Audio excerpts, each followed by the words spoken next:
8 जून 2022 को कर्नाटक के मैसूर से करीब 45 किलोमीटर दूर मांड्या नाम की एक जगह है। इसी मांड्या में एक गांव है जिसका नाम बेटनहल्ली है। 8 जून 2022 की बात है कि बेटनहल्ली का रहने वाला एक व्यक्ति गांव के पास बहने वाली एक नहर के करीब से गुजर रहा था। क्योंकि उस समय उस नहर में पानी उतरा हुआ था, तभी उसकी नजर नहर में तैरती हुई किसी चीज पर पड़ी। उस आदमी के अंदर उत्सुकता हुई कि उसे यानी कमर से ऊपर का हिस्सा गायब है। एक इंसान की अधकटी लाश को देखकर उस व्यक्ति की हालत खराब हो गई और वो वहां से चिल्लाते हुए भाग खड़ा हुआ। इसके बाद इस घटना की जानकारी पुलिस को दी गई। पुलिस तुरंत दल बल के साथ वहां पहुंची। जिसने भी उस लाश की ऐसी हालत की थी वो इसलिए ही की थी ताकि लाश की पहचान ना हो सके। इसके बाद पुलिस उस नहर में लाश के ऊपरी हिस्से को भी ढूंढने में लग जाती है। अभी पुलिस खोजबीन कर ही रही थी कि तभी अचानक 8 जून को ही यानी एक दूसरी सीडीएस नाम की नहर में अधकटी लाश तैरती हुई दिखी थी। यानी उस लाश का भी आधा हिस्सा गायब था और पुलिस को लगा था कि शायद लाश का दूसरा हिस्सा उन्हें मिल गया है, इसलिए पुलिस तुरंत वहां से 25 किलोमीटर दूर अरकेरेगा। लेकिन सीडीएस नहर में पाई गई ये लाश भी एक महिला की ही थी और ये भी आधी ही थी। यानी इसका भी कमर से पैर तक का हिस्सा तो था, लेकिन कमर से लेकर चेहरे तक वाला हिस्सा गायब था। और इससे एक चीज तो पुलिस के सामने साफ हो गई थी, यानी कमर से लेकर चेहरे तक वाला हिस्सा गायब था और दूसरा उन दोनों लाशों को 25 किलोमीटर के दायरे में अलग अलग नहरों में ले जाकर फेंका गया था। तीसरा वो दोनों लाशें महिलाओं की ही थी। पुलिस को लग रहा था कि इन दोनों लाशों में कुछ ना होने के कारण ये केस ऐसे ही पड़ा रहा और इस केस में कोई प्रोग्रेस ना होते देखकर पुलिस ने इस केस की जांच दूसरे एंगल से करनी शुरू कर दी। कर्नाटक पुलिस ने आरोपियों की तलाश के लिए अपने बेहतरीन 45 पुलिस अधिकारियों को लेकर नौती।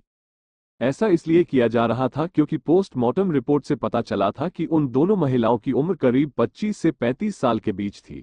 इसी के आधार पर गुमशुदा महिलाओं के आंकड़े इकट्ठे किए गए। पुलिस ने दोनों महिलाओं की कटी हुई लाशों के बारे में 10,000 पर्चे भी छपवाकर आसपास के इलाकों में बांटे थे, लेकिन फिर भी कोई सफलता हाथ नहीं लगी थी।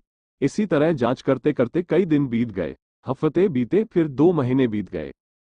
किलोमीटर दूर चामराजनगर शहर से लापता हुई गीता उर्फ पुत्ती नाम की एक महिला के बारे में पता लगाना शुरू किया। वो गीता के घर गए। उन्होंने गायब हुई गीता के बारे में घरवालों से कुछ सवाल की।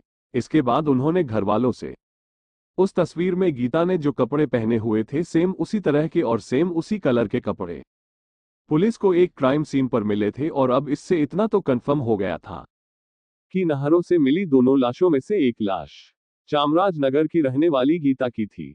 आखिरकार पुलिस के हाथ उन हत्याओं का एक सिरा तो लग गया था और अब पुलिस को इसके सहारे उस हत्यारे तक पहुंचने का एक रास्ता भी मिल गया था।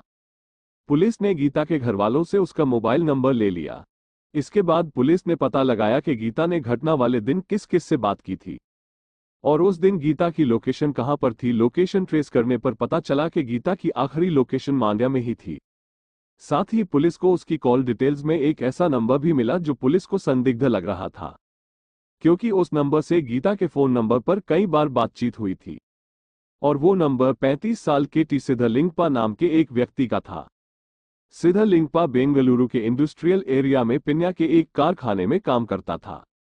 वो शादीशुदा था और बेंगलुरु में अपने परिवार के साथ रह रहा था।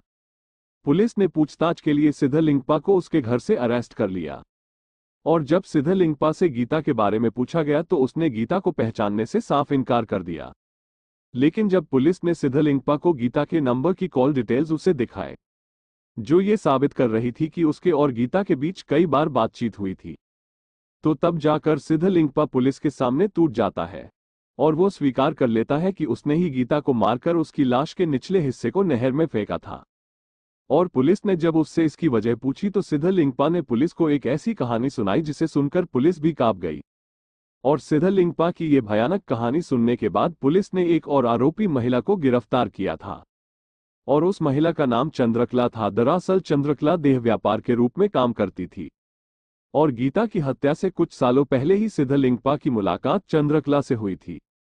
फिर उन दोनों में मुलाकातों का सिलसिला बढ़ने लगा और इस तरह सिद्धलिंगप्पा और चंद्रकला को एक दूसरे से प्यार हो गया। जब वो दोनों एक दूसरे के बेहद करीब आ गए तो चंद्रकला ने एक दिन सिद्धलिंगप्पा को अपनी आप बीती सुनाई कि किस तरह से कुछ लोगों ने उसे इस धंधे में जबरदस्ती धकेला था। और इसके लिए कैसे उसे मजबूर कर दिया गया था, वरना वो भी आज एक साधारण जिंदगी जी रही होती। अपनी प्रेमिका की बात सुनकर प्रेमी सिद्धलिंगपा को ये बात बहुत बुरी लगी। वो गुस्से से पागल हो गया।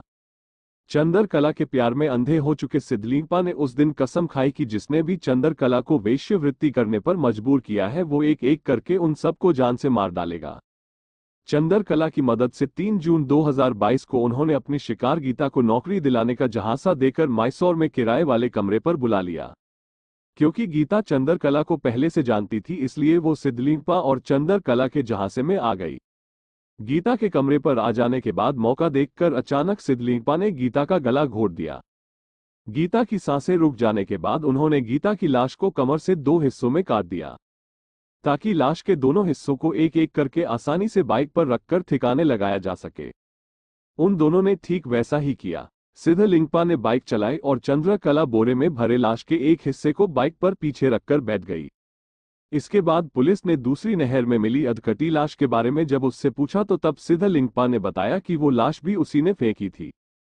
उसने बताया कि वो लाश पार्वती नाम की एक महिला की थी और उसका नाम भी उसकी लिस्ट में था।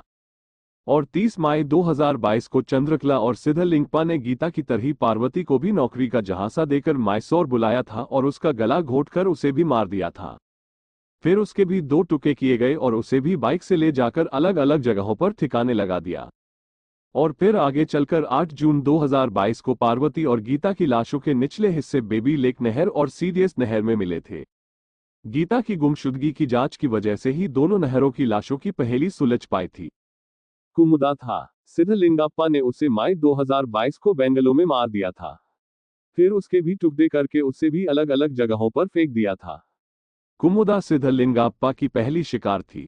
फिर 30 मई को पार्वती उसकी दूसरी शिकार बनी और 3 जून को गीता उसकी तीसरी शिकार बनी। सिद्धलिंगप्पा ने लिस्ट के 7 लोगों में से 3 को ठिकाने लगा दिया था। इसके बाद सिद्धलिंगप्पा ने पुलिस को एक और अजीब बात बताई।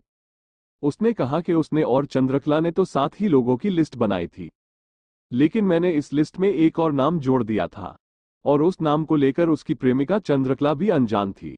3 महिलाओं को खत्म कर दिया था, इसके अलावा 4 और को मारने की तैयारी में था। तो फिर ऐसा क्या हो गया था कि वो अपनी उस प्रेमिका को भी मारने पर उतर गया था? इस पर सिद्धलिंगप्पा ने बताया कि चंद्रकला ही एकमात्र ऐसी गवाह थी जो उसके इस अपराध के बारे में जानती थी और उसे अब ये डर सताने लगा था कि चंद्रकला अगर पकड़ी गई तो वो आसानी से पुलिस के सामने अपना मुंह खोल देगी और वो उसे भी फंसा देगी। इसी वजह से उसने चंद्रकला को भी मारने का मन बना लिया था।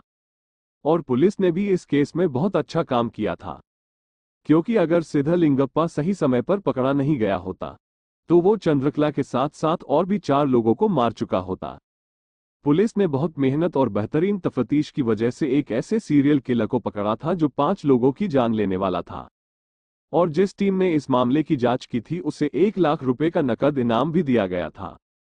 हालांकि इस केस में पुलिस की जांच आगे भी चलती रही और लाशों के ऊपर के हिस्सों की खोजबीन भी जारी रही, लेकिन चंद्रकला और उसके आशिक सिद्धलिंगप्पा को इस घिनौने जुर्म के कारण जेल भेज दिया गया था। दोस्तों, इस घटना को सुनाने का उद्देश्य किसी का दिल दुखाना नहीं है, किसी को परेशान करना नहीं, बल्कि आपको जागरूक करना है, आपको सचेत करना है। दोस्तों, इस पूरी घटना के बारे में आपकी क्या राय है, कमेंट बॉक्स में जरूर बताएं। और अगर हमारी मेहनत पसंद आई हो तो इस वीडियो को लाइक करते हुए शेयर भी करें। अगर आपने अब तक चैनल को सब्सक्राइब नहीं किया है तो सब्सक्राइब कर लो। धन्यवाद।